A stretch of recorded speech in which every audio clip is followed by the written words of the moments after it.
Hey guys, welcome back to my channel. ఈరోజు egg curry with onion and tomato మమ్మీని అడిగి ఎలా చేయాలో నేర్చుకున్నాం.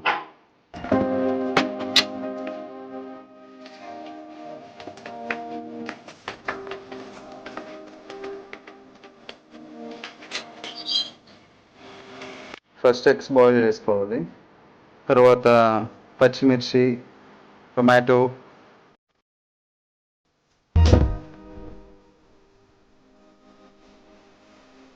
ఇప్పుడు ఒక బాండీ తీసుకొని దీనిలో ఆయిల్ వేసుకోవాలి. ఒక 4 స్పూన్స్ ఆయిల్ వేసుకుంటే ఆవాలు తగినంత, నెక్స్ట్ మినపప్పు కొన్ని ఆనియన్స్,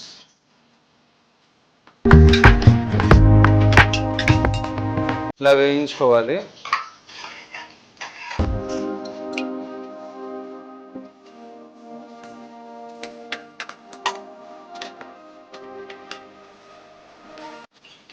కొంచెం జీలకర్ర,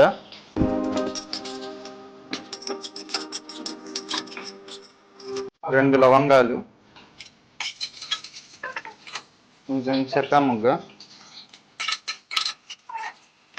బిర్యానీ ఆకు, ఇలా దోరగా వేయించుకోవాలి, అంటే గోల్డ్ కలర్లో రావాలి.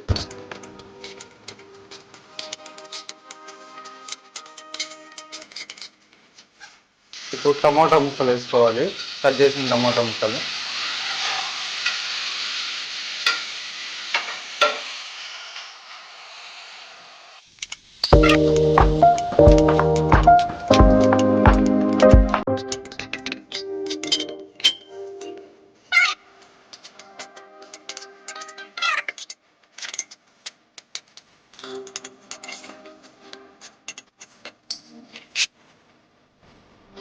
అన్నీ వేసుకొని మూత పెట్టుకొని మగ్గించుకోవాలి.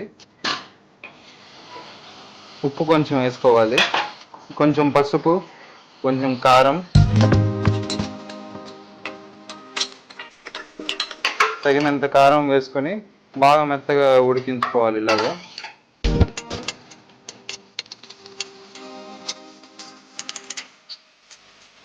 ఇప్పుడు కట్ చేసిన పచ్చిమిర్చి వేసుకోవాలి. తర్వాత కరివేపాకు తగినంత, మనకి కర్రీలోకి ఎంతైతే కావాలో అంతే వేసుకోవాలి. అలా వేసుకొని ఇలా కలుపుకోవాలి.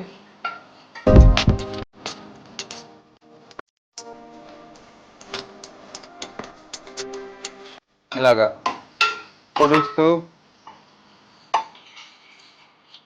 ఇప్పుడు కొన్ని వాటర్ పోసుకుందాం.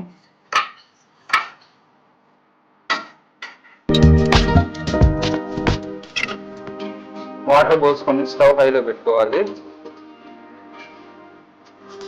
తర్వాత మూత పెట్టేసి అలా ఉంచేయాలి కొంచెంసేపు. ఇలాగా చూసారా, ఒక 10 మినిట్స్ అవుతుంది. ఇంకొంచెం ఆయిల్ మొత్తం బయటికి వచ్చేదాకా ఉడికించుకోవాలి. ఇలా మొత్తం తిప్పేసుకున్న తర్వాత మూత పెట్టేసుకోవాలి. ఇంకా మూత పెట్టేసుకొని ఒక 5 మినిట్స్ ఇలా ఉడికించుకోవాలి. చూసారా, కర్రీ ఉడికిపోయింది. ఇప్పుడు ముందుగా ఉడికించుకున్న ఎగ్స్ని మనం దీనిలో వేద్దాం. ఇటువంటి ఎగ్ని ఇలా కట్ చేసుకోవాలి.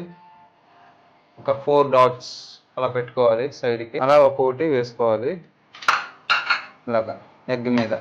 ఇప్పుడు ఇలా వేయడం వల్ల ఏంటంటే ఎగ్ లోపలికి కర్రీ అనేది వెళ్తూ ఉంటుంది. అప్పుడు ఎగ్ అనేది మంచి టేస్టీగా వస్తుంది.